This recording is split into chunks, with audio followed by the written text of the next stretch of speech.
El doctor en Ciencias de la Atmósfera, Leonardo Serio, nos habló del cambio climático y sus posibles soluciones.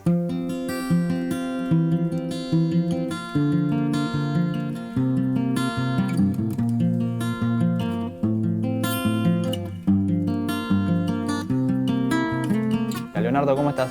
¿Qué tal? Buenas tardes, gracias por la invitación. No, por favor, gracias a vos. Y bueno, para empezar, ¿qué te parece si podemos definir desde tu especialidad qué es el calentamiento global? Bien, como su nombre lo indica, es un fenómeno global que se manifiesta a través de un aumento sostenido de las temperaturas medias del planeta que se viene registrando hace por lo menos 5 décadas. Viene de hace un montón. No es que viste que ahora está muy en auge, en boga, ¿no? El calentamiento. Pero no, hace 5 décadas que viene subiendo la temperatura. Sí, por lo menos de manera sostenida lo viene haciendo desde hace 5 décadas y cada vez de manera más abrupta. El origen está principalmente en una cuestión relacionada con el balance de energía del planeta. Dentro del balance de energía puede haber distintos factores que lo alteren y aquellos factores que hacen que haya más energía disponible en el sistema pueden dar como resultado un aumento de la temperatura media global. Y entre ellos está la presencia de los gases de efecto invernadero, que entre ellos tenemos al dióxido de carbono, al metano y al óxido nitroso, que si bien forman parte de la composición natural de la atmósfera, su efecto en los últimos años, sobre todo después del comienzo de la era industrial, hay un efecto acumulativo de estos gases en la atmósfera que van provocando paulatinamente un pequeño desbalance en el sistema climático que dan lugar a que en estas últimas décadas haya empezado a manifestarse ese aumento de temperatura. Entonces hay una gran responsabilidad humana detrás de esto. Sí, seguro, y en eso ya no hay duda en la comunidad científica de que es así. ¿Hay marcos y políticas legales o públicas para tratar de detenerlo?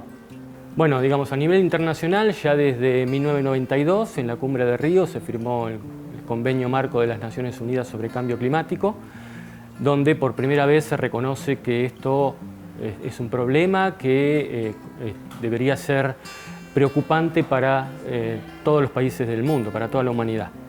Y bueno, el objetivo principal que se proponía en ese momento era lograr en determinados plazos que no estaban establecidos, pero llegar a una estabilización de los gases de efecto invernadero a nivel global en cuanto a su concentración en la atmósfera, que no generaran interferencias para la vida en el planeta, sobre todo para los ecosistemas, pero también sin dejar de pensar en que debemos continuar con la producción de alimentos y también con el desarrollo económico de aquellos países que están en vías de desarrollo.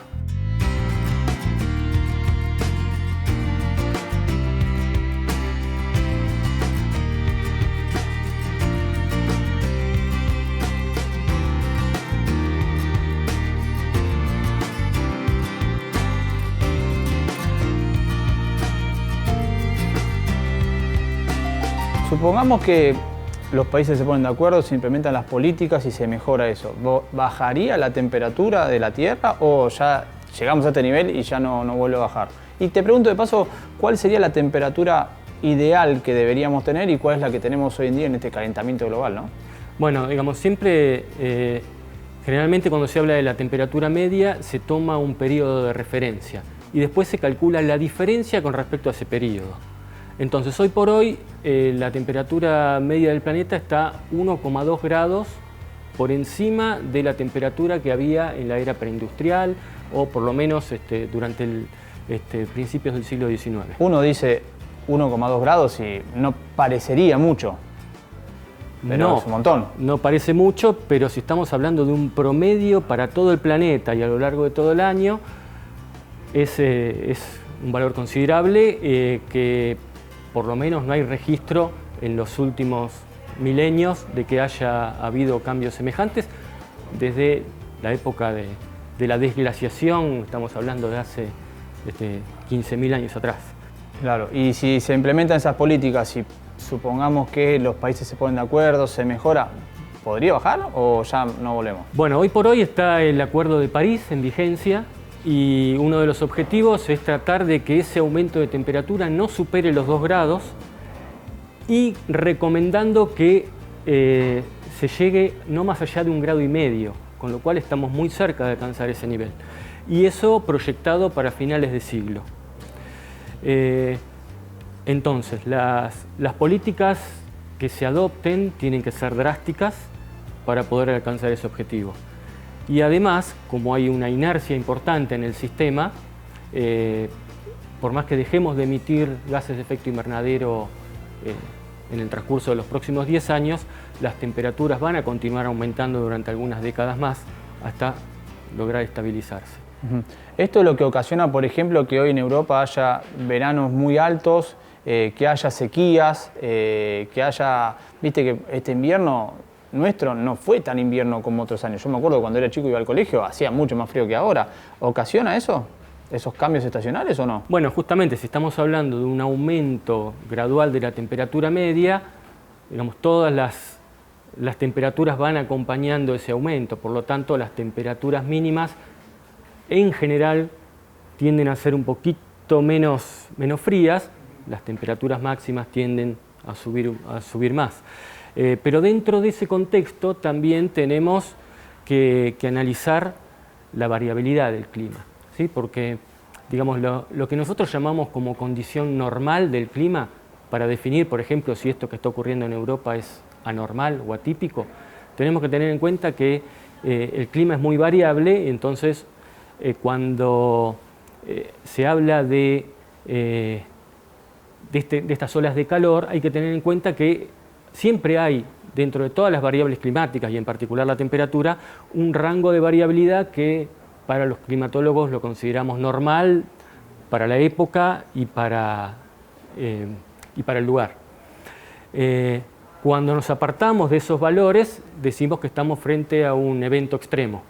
Y lo que le tocó vivir a Europa este año fue justamente eso, un evento extremo de altas temperaturas. La relación con el cambio climático puede estar si estos eventos extremos se comienzan a dar cada vez con mayor frecuencia y ya dejan de ser extremos para pasar a formar parte de la normalidad. Entonces ahí decimos que eso sí es una señal del calentamiento global.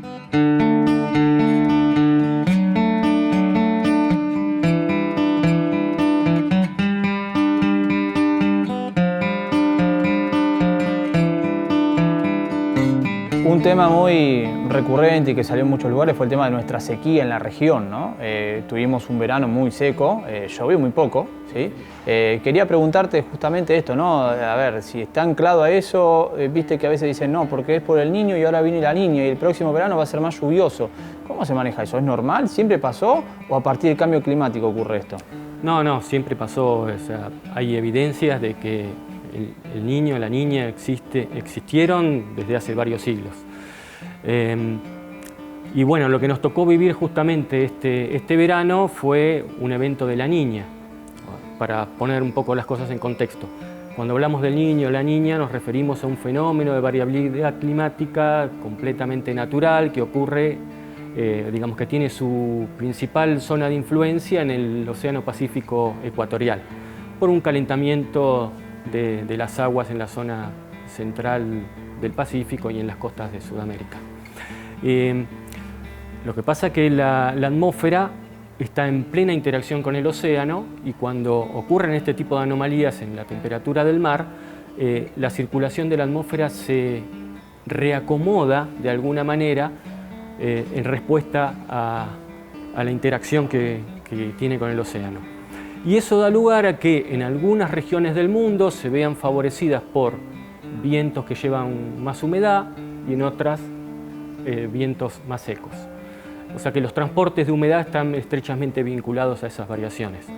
Y si hablamos de nuestra región pampeana y de todo el noreste de nuestro país y gran parte del sudeste de Sudamérica, que incluye Paraguay, Uruguay y el sur de Brasil, cuando se produce la fase que llamamos el Niño, se ve favorecido por vientos más húmedos que aportan humedad y pueden dar lugar a mayores precipitaciones.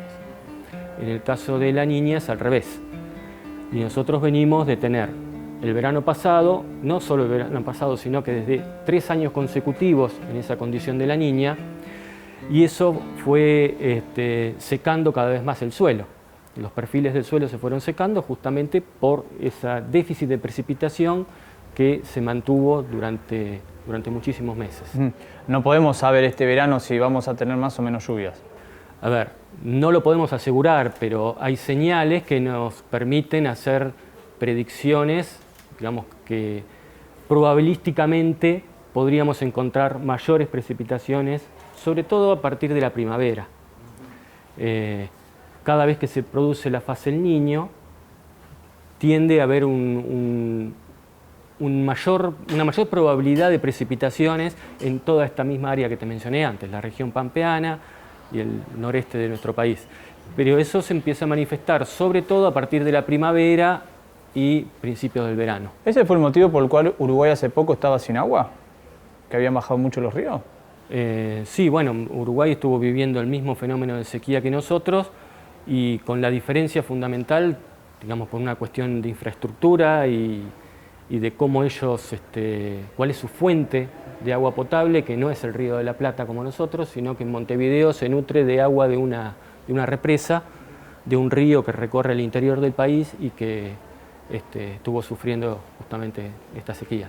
Hablaste sobre, para terminar, ¿no?, sobre la responsabilidad empresarial, por decirlo de alguna manera, ¿no? Pero nosotros como usuarios también podemos ayudar a que el calentamiento global no siga creciendo.